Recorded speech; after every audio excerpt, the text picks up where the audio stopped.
Okay, I'm going to be measuring now for my value scale. As I mentioned before, this is 11 inches across if we're using our mixed media paper. I'm going to mark the 1 inch mark, and then I just count 4 in between. 1, 2, 3, 4. That's my 4 inches. I'm going to have another 1 inch so that can have a little nice soft border. 1, 2, 3, 4, and then that is my other 4 inches. I put this in 2 places just because it helps with the navigation of where I'm going to put my ruler. So as I work from this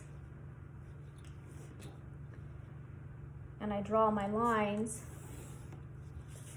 it just allows, again, the 2 lines create a guide on where I place them so then everything is straight and in alignment with one another.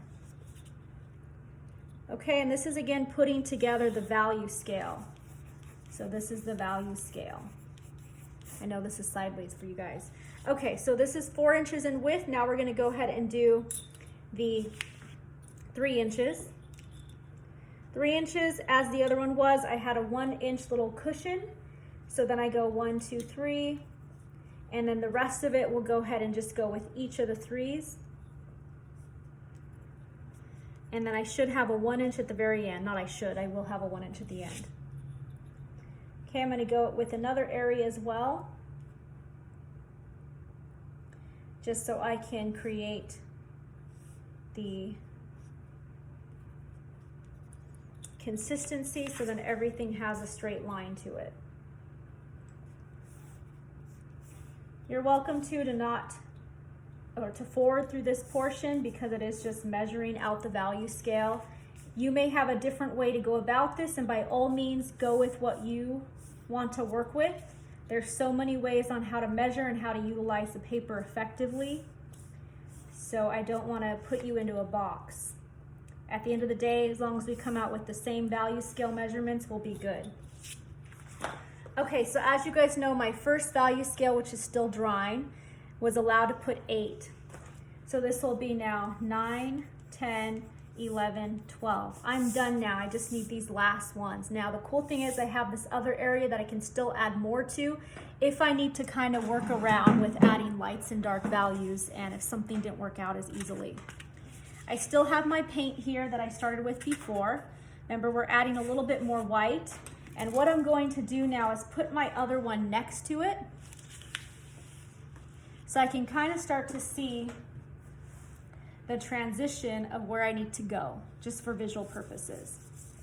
Again, I'm not adding water, and please, if you can, do this all in one setting, meaning sitting down and just knocking this out at one shot, because the paint won't dry that way. When the paint dries, sometimes it's a little bit more work to find the color shades again. This is looking a little too similar, so I'm going to go ahead and add a lot more white to it.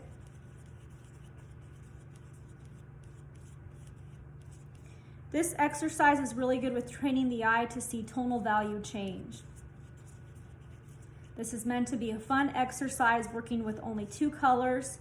The rest of the semester we'll be working with our full color range. Our next assignment actually will be our color wheel, which is super fun to do. And let's add more white.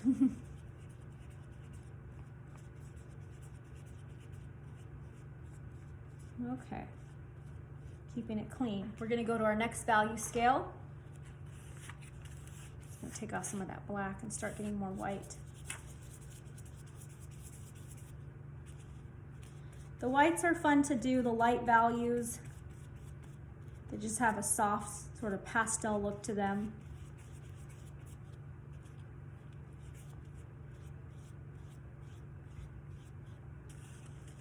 And I'm having a little bit too much black on here. As you guys see that I'm trying to pull that off right now and remove that from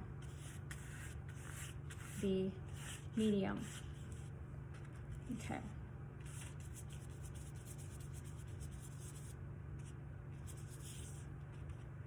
Move this over.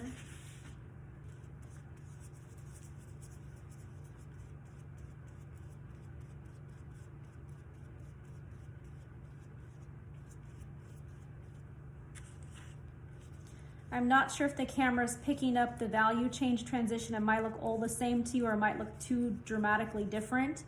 But just know that, I'm gonna wipe this off.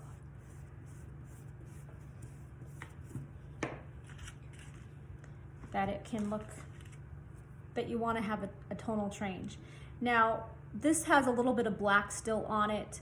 For the sake of time, instead of cleaning my brush right now, I'm just gonna get a brand new brush and just use pure white on this. Just so I know my last one, just like my first one I did was only black, this one will only be white. So beautiful to see just that nice pure white color, or white tone, I should say, tint actually. Okay, all right, and then that is my value scale. Now, if something looks a little bit like this jumps a little bit lightly, I'm gonna go ahead and move the white into here. So it has a little smoother transition, and I can keep going back and forth. Again, let it dry if you need to see what you need to work with.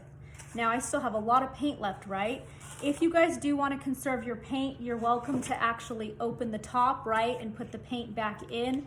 As you can tell, that's kind of difficult to do.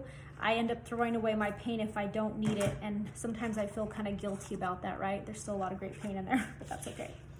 All right, thank you.